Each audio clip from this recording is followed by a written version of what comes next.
Hey Jérémy, Ouais. je pensais à ça, là. Je pense que ça m'aiderait vraiment beaucoup si tu me donnais une rétroaction par rapport à ce que je fais dans les capsules Allo Prof. Ben oui, ça va me faire plaisir, Laurie. Tu sais, t'es drôle, t'es dynamique, t'es pointilleuse, t'es allègre, t'es rassembleuse, t'es Parfait. accomplie, bienséante, mais surtout, t'es très franco-québécoise. Savais-tu qu'il existe deux catégories d'adjectifs? En effet, il y a les adjectifs qualifiants et les adjectifs classifiants. Voici comment tu peux arriver à les différencier. L'adjectif qualifiant exprime une caractéristique dont on peut faire varier l'intensité. Cet adjectif peut être placé avant ou après le nom qu'il précise. Comment faire pour le reconnaître? Eh bien, il est possible d'ajouter un adverbe d'intensité avant ce type d'adjectif sans que cela crée une erreur de sens. Voici des exemples d'adverbes d'intensité. À l'aide d'une phrase, observons un exemple d'adjectif qualifiant. Jasmine est gentille. L'adjectif gentille caractérise Jasmine, lui attribue un qualificatif.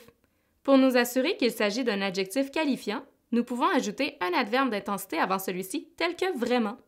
Jasmine est vraiment gentille. Comme il est possible d'ajouter cet adverbe sans que cela crée un non-sens, on peut déterminer que l'adjectif gentil est bel et bien qualifiant. Évidemment, il existe plein d'autres adjectifs qualifiants. L'adjectif classifiant, quant à lui, classe plutôt le nom qu'il précise dans un ensemble ou dans une catégorie.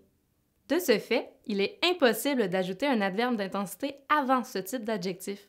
D'ailleurs, quand on le fait, cela donne lieu à quelque chose d'insensé. Observons un exemple. Oscar est un chat siamois. Vérifions maintenant s'il est possible d'ajouter un adverbe d'intensité avant l'adjectif siamois. Oscar est un chat très siamois. De toute évidence, cette phrase n'a pas de sens. En effet, un chat ne peut pas être très siamois.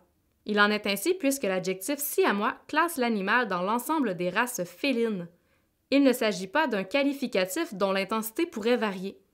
Bien entendu, il existe une multitude d'adjectifs classifiants. Sache qu'un même adjectif peut être qualifiant ou classifiant. Tout dépend du contexte dans lequel il est employé. Observons deux phrases. C'est un homme nerveux. Puisqu'il est possible d'ajouter un adverbe d'intensité comme extrêmement avant l'adjectif nerveux, on détermine qu'il fait partie de la catégorie des adjectifs qualifiants. Par contre, dans la phrase « c'est un système nerveux », cet ajout donne lieu à une phrase insensée. Dans ce cas, cet adjectif est classifiant.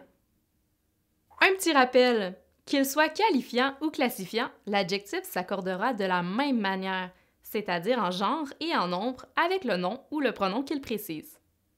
Si tu veux en connaître davantage à propos de l'adjectif, tu peux consulter notre bibliothèque virtuelle. Tu peux également t'abonner à notre chaîne YouTube et nous suivre sur les réseaux sociaux. Donc, scène 2, prise 3, action! C'est mon action aiguë qui t'a déstabilisé. C'est bien correct, on va faire Des fois, ça sort, là. Jasmine est gentille. L'adjectif Jasmine, non! C'est pas l'adjectif Jasmine, c'est l'adjectif gentil, genre. Ouais. Comment faire pour le reconnaître? Eh bien, il faut mettre un adverbe d'intensité.